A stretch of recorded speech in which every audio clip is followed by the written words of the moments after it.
Gyógyulás útjai, mozgásterápia. Miről is van itt szó?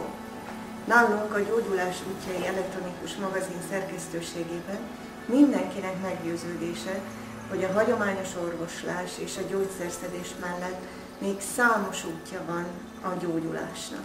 Mi magunk is nagyon sokat tehetünk annak érdekében, hogy a szervezetünk ellenálló képességét erősítsük, és megelőzzük a betegségeket. És ha mégis megbetegednénk, akkor is sokat tehetünk azért, hogy a betegség gyorsabb lefolyású legyen, kevesebbet szenvedjünk, és életminőségünk is elfogadhatóbb legyen a betegség alatt. Ha igazán egészségesek akarunk lenni, és igazán meg akarunk gyógyulni, akkor nem elég a betegség tüneteinek az elnyomása.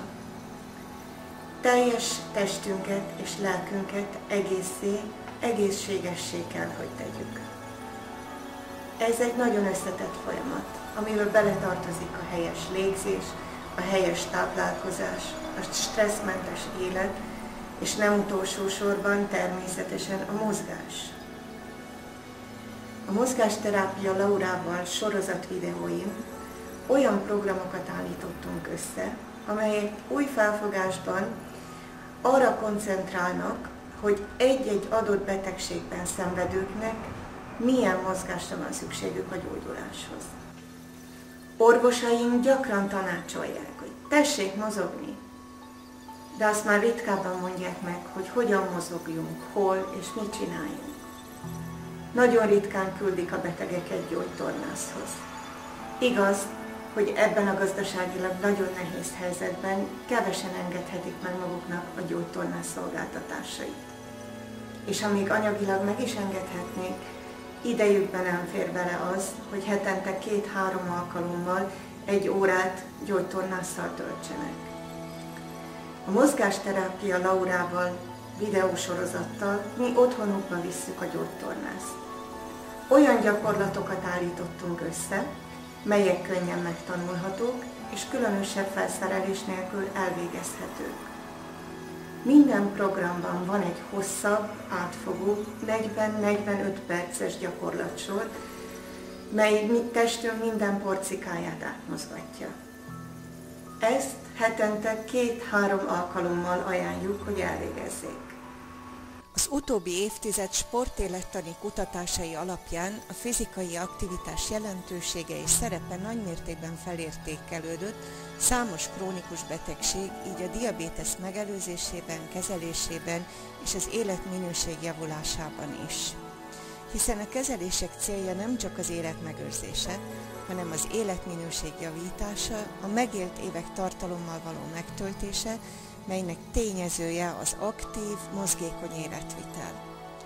Az elmúlt évtizedek modern találmányai kétségkívül könnyebbé teszik a munkavégzést, ugyanakkor ma már azt is világosan látjuk, hogy az erőkifejtés hiánya vagy csökkenése, a túlzottan kimélő életmód hátrányosan befolyásolja az életkilátásokat.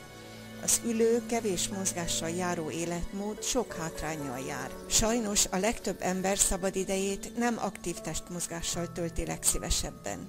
Kutatók szerint pedig nem arról kellene beszélni, hogy milyen keveset egyen az ember, hogy milyen sokat gyalogoljon. A cukorbaj kétségtelenül ritkább a szabad levegőn sokat tartózkodók, sétálók, erdőt járó emberek között, mint a szobában ülő, fizikai aktivitás nélkül élők körében.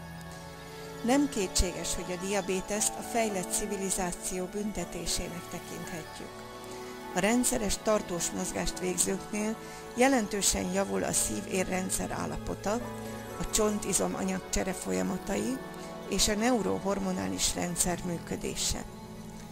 A fizikai aktivitással nő az oxigénfelvétel, melynek következtében az izmokban nő a kapilláris hálózat. Ezáltal a szervezet méregtelenítő folyamatai is gyorsulnak. Fontos élettani tény, hogy az izomsejtek teljesítő képessége a vér cukorszintjétől függ. Az inzulin szintje fizikai terhelés alatt csökken, ennek ellenére a glukóz sejtekbe jutása pedig fokozódik.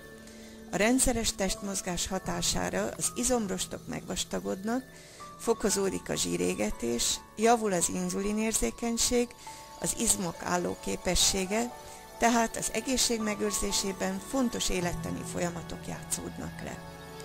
Vizsgálatok szerint heti 2000 kalóriát elégető mozgás, mondjuk 2x fél óra kerékpározás már kimutatható élettani változást vált ki, nő a fittség érzése.